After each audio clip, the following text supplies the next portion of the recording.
जनवरी 2026 आज से 4 महीनों पहले गूगल क्लाउड के सीईओ और आंध्र प्रदेश के सीएम की डेवोस में मीटिंग होती है। सीएम सीईओ को कहता है कि आप गूगल का नेक्स्ट डेटा सेंटर हमारे यहाँ बनाइए।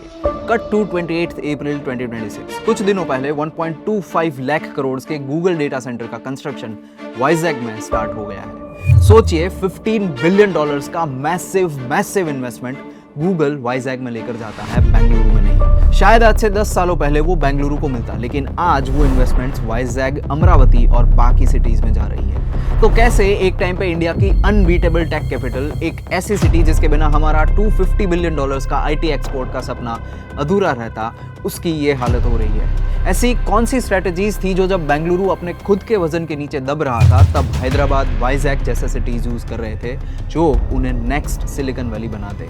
और सबसे बड़ा सवाल, क्या बेंगलुरु की मोनोपोली टूटना इंडिया के लिए एक डिजास्टर है या फिर एक नए टेक रिवॉल्यूशन की शुरुआत? ये सब आज इस वीडियो में अच्छे से समझेंगे, तो इस वीडियो को एंड तक जरूर देखना और दूसरों के साथ शेयर भी जरूर करना। एंड जल्दी से इस चैनल पे 3 लाख सब्सक्राइबर्स भी करवा दो।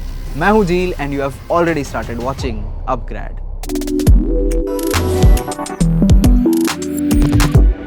Chapter 1, the 1985 master stroke.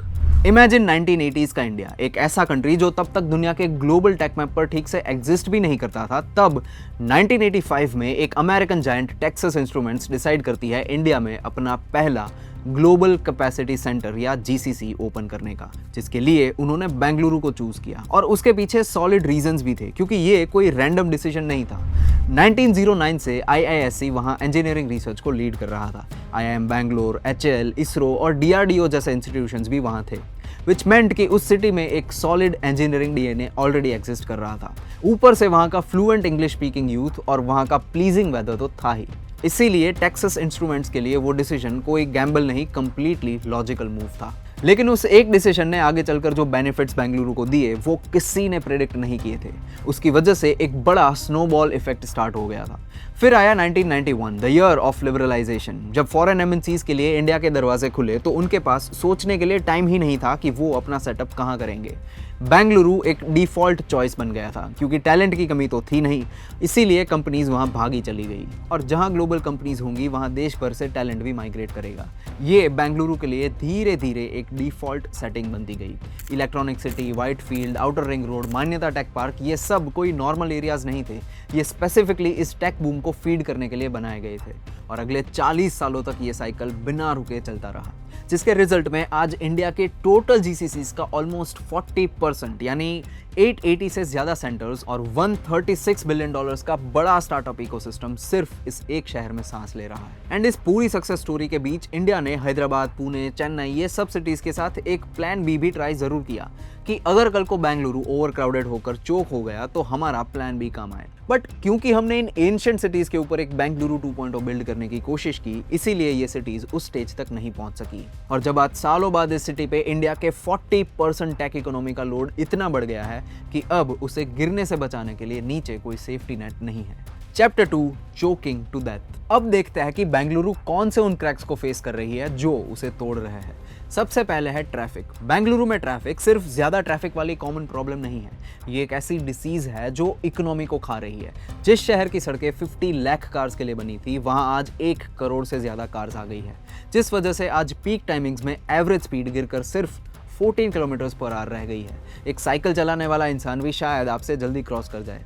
In fact एक एवरेज बेंगलुरु प्रोफेशनल साल में 168 आवर्स ट्रैफिक में निकाल देता है, जो प्रैक्टिकली 21 वर्किंग डेज होता है, जिसका एनुअल कॉस्ट ऑलमोस्ट 20,000 करोड़ होता है। एंड अगर आप अकेले आईटी सेक्टर की कॉस्ट को देखो तो 7,000 करोड़ की प्रोडक्टिविटी इन ट्रैफिक जैम्स में वेस्ट हो रही है। आज मैक्सिको के बाद बेंगलुरु दुनिया का सेकंड मोस्ट कंजेस्टेड सिटी बन चुका है। और इस पूरे इंफ्रास्ट्रक्चर फेलियर का सबसे बड़ा सिंबल है एजीपुरा फ्लाईओवर। 2017 में टेक कॉरिडोर के हार्ट कोरमंगला में एक फ्लाईओवर पास हुआ। आज एक डेकेड बाद भी वो सिर्फ 63% कंप्लीट हुआ है। जो पिलर्स ट्रैफिक सॉल्व करने के लिए थे, आज वहीं अधूरे पिलर्स सबसे बड़े रोड ब्लॉक्स बन चुके हैं। आज अगर आप गूगल पर बेंगलुरु स्टोनहेंज टाइप करोगे तो आपको इसके फोटोज मिलेंगे। और ये होने के पीछे कोई मिस्ट्री नहीं है, ये उस 40% कमीशन कल्चर का रिजल्ट है, जहां प्रोजेक्ट का आधा पैसा ब्राइब्स देने में निकल जाता है और प्रोजेक्ट्स अधूरे रह जाते हैं। और ट्रैफिक तो चलो सड़क पर दिख भी जाती है, लेकिन असली क्राइसिस जमीन के नीचे हो रही है पानी के लिए। बेंगलुरु की रियलिटी यह है कि आज यहाँ ग्राउंड रिचार्ज रेट बहुत स्लो हो गया है और लोग जमीन से पानी उससे 9 टाइम्स ज्यादा स्पीड से निकाल रहे हैं। टेक कॉरिडोर्स में आज बोरवेल्स 1800 फीट तक खोदे जा रहे हैं और फिर भी पानी नहीं मिल रहा। 2024 में आधे से ज्यादा बोरवेल्स ड्राई हो चुके थे।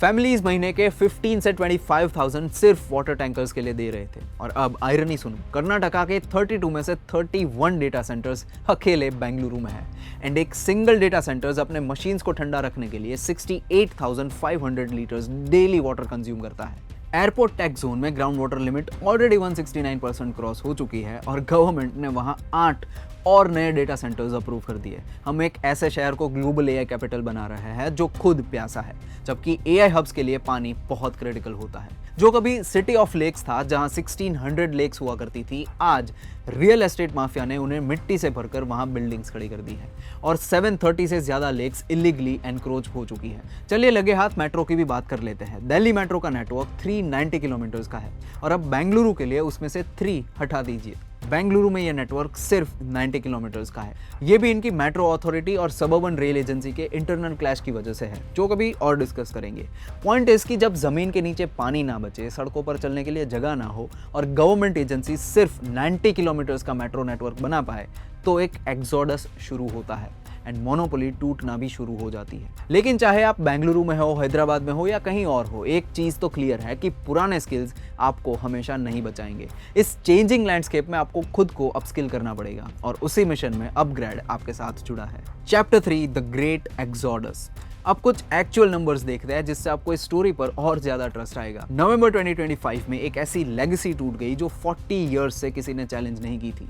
पहली बार हैदराबाद ने जीसीसीज अट्रैक्ट करने में बेंगलुरु को पीछे छोड़ दिया। हैदराबाद ने 46% नए सेंटर्स कैप्चर किए, जबकि बेंगलुरु रह गया सिर्फ 33% पर। जब इन्फोसिस जैसी होमग्रोन कंपनी अपने 4500 एम्प्लॉयज और $500 मिलियन का एक नया प्रोजेक्ट सेटअप करती है, तो वो बेंगलुरु नहीं हैदराबाद सिलेक्ट करती है। लेकिन ऐसा क्यों हुआ, इसको एक रियल इंसिडेंट से समझता है। बेंगलुरु बेस्ड एक बड़ी टेक कंपनी है ब्लैक बग। उनके सीईओ ट्रैफिक और पॉटहोल से इतना फ्रस्ट्रेट हो गए थे कि उन्होंने अपने ऑफिस को शिफ्ट करने का एक पब्लिक स्टेटमेंट दे दिया। अगले ही दिन आंध्रा के आईटी मिनिस्टर उन्हें ओपन इनवाइट देते हैं दैट वाइजैग अवेट्स यू। यहाँ पे पॉटहोल फ्री रोड्स और स्पीड ऑफ डूइंग बिजनेस है।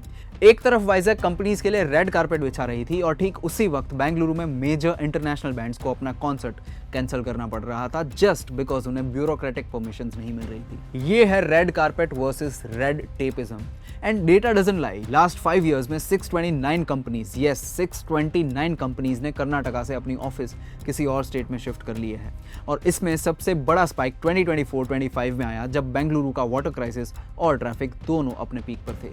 लेकिन यहाँ एक रियलिटी चेक भी दे देता हूँ, बेंगलुरु कंप्लीटली खत्म नहीं हो रही। कंपनीज अभी भी अपना एक छोटा हेडक्वार्टर यहीं पे रखती है अपने एलीट एआई और डीप टेक टैलेंट के लिए। लेकिन जो स्केलिंग, बैक ऑफिस और बड़े मास एम्प्लॉयमेंट्स पहले इस शहर की पहचान थे, वो मोनोपोली अब टूट चुकी है।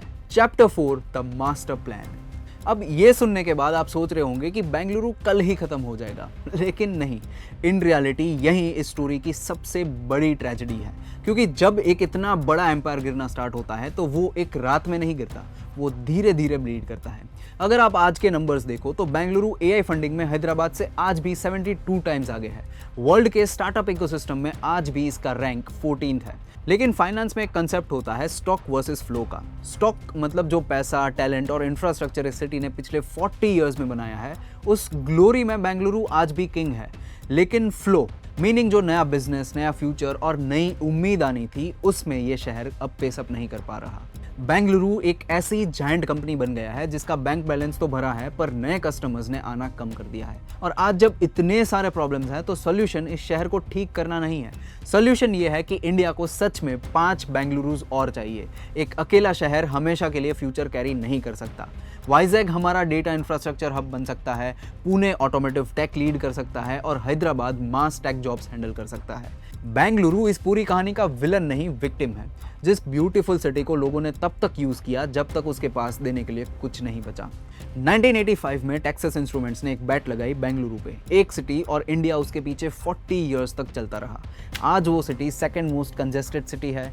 730 लेक्स एनक्रोच हो चुकी है। डेटा सेंटर्स उन जोन्स में अप्रूव हो रहे हैं जहां पानी ऑलरेडी खत्म हो रहा है। So what do you think, क्या ये चीजें बेंगलुरु को धीरे धीरे ब्लीड कर रही है? बताइए कमेंट्स में। मैं हूं झील, और अगर आपको ये वीडियो पसंद आया है तो इसको लाइक कीजिए और ऐसे और डीप डाइव्स के लिए subscribe to Upgrade. Till then, stay curious.